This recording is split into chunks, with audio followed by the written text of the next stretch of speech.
हर paper का अलग से पैटर्न होता है। फॉर एग्जांपल अगर तो आप पीपीएससी के एग्ज़ाम देने जा रहे हैं तो वो कंपटीशन भी एक एग्ज़ाम है, उसमें आपको अलग तरह से तैयारी करनी होगी। और सेम इस तरह ही जो दूसरे कंपटीशन के एग्ज़ाम या फिर आमतौर पर आम डिग्रियों के एग्ज़ाम, इनमें बहुत सारा डिफरेंस होता है। अब यही सीन बिल्कुल यहाँ पर लैट के टेस्ट का भी है। लैट का टेस्ट एक एंटी टेस्ट होता है जो कि इंश्योर करवाता है कि आपकी इंटेलेक्चुअल लेवल क्या है, क्या आप इन केस लॉयर बन भी सकते हैं या नहीं। ये आपका एक फ़िज़िकल टेस्ट भी होता है इन केस।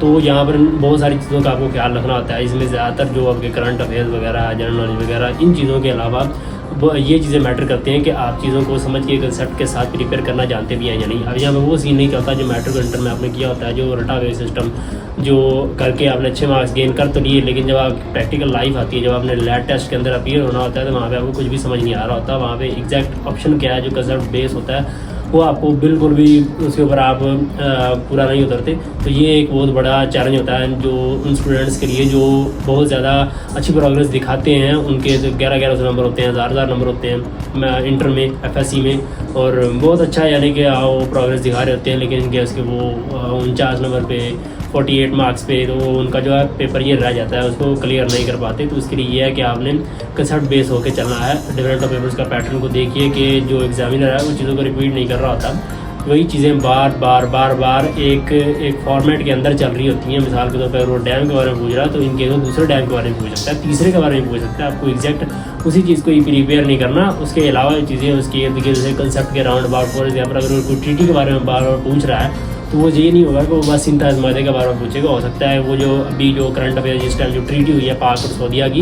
वो उसका पूछ ले, कुछ और इस तरह की चीज़ें पूछ ले। और देन ऐसे ओपन स्टेटमेंट लिखते हुए आपको बहुत सारी चीज़ों का ख्याल रखना है। इनमें से जो टॉप ऑफ द लिस्ट जो चीज़ें आती हैं कि आपको जो मेन वर्ड्स है उसमें जो है उन्हें हाईलाइट करके लिखना है। उसमें आपकी क्रिएटिविटी शो होनी चाहिए, उसमें ये दिख रहा हो कि आपने खुद से कोई वैल्यू ऐड की है, तभी करेंगे तो ऐसे ओपन स्टेटमेंट में अच्छे आपको मार्क्स मिल पाएंगे। वरना एग्जामिनर जो है उसमें से आपको हाफ मार्क्स भी नहीं देगा। उसके बाद जो मेन जो आपने ख्याल रखना है कि बहुत ज़्यादा शॉर्ट रखना है, और जो ऐसे है उसको 3 पैराग्राफ की सूरत में लिखना है। पहला जो उसका इंट्रो होगा, सेंटर में उसकी एक्सप्लेनेशन होगी, मेन बॉडी जिसे कहते हैं, और एंड में उसका आउटरो लाजमी होना चाहिए। उसमें कोई ना कोई उसी के अंदर आप कोई ना कोई एक आयत लिख सकते हैं, उसी के अंदर कुछ छोटा सा स्मॉल एक कोई भी शेर या कोई कोड लिख सकते हैं। लेकिन ये है कि इन चीज़ों से आपके बहुत ज़्यादा जो है स्पेस वो ना जाए, और मुख्तलिफ सारी लाइनें छोड़ के नहीं लिखना आपने। यही चीज़ आपके नंबर करने के बाद बन सकती हैं। और डिफरेंट ऑफ कटिंग करने की वजह से आपका जो इंप्रेशन एक बैड इंप्रेशन पेपर का जाता है, और वो उसके बहुत कम नंबर आपको देगा। देन जो हमारा जो बाकी जो पोर्शन है ऑब्जेक्टिव पोर्शन में, एक चीज़ को आपने बड़े ध्यान से लगाना है, जिसमें से जो टॉप ऑफ द लिस्ट जो चीज़ें हैं वो ये कि आपने इस्लामियात, उर्दू और ये जो आसान सब्जेक्ट है ना, इनकी तैयारी ज़्यादा स्ट्रॉन्ग वे में कर लेनी है। क्योंकि अगर इनमें आपके अच्छे मार्क्स आ गए ना तो ये श्योर है कि आप बाकी चीज़ों में आपके अच्छे मार्क्स आ जाएंगे। अगर तो आप एक ही चीज़ को लेके बैठ रहे हैं, फॉर एग्जाम्पल आप इंग्लिश को लेके बैठ रहे हैं, करंट अफेयर्स को लेके बैठे हैं, और बाकी चीज़ें आपकी बहुत सारी रह जाएंगी, और इनमें मुझे नहीं लगता कि मुकम्मल किसी के भी फुल यानी कि मार्क्स आते होंगे।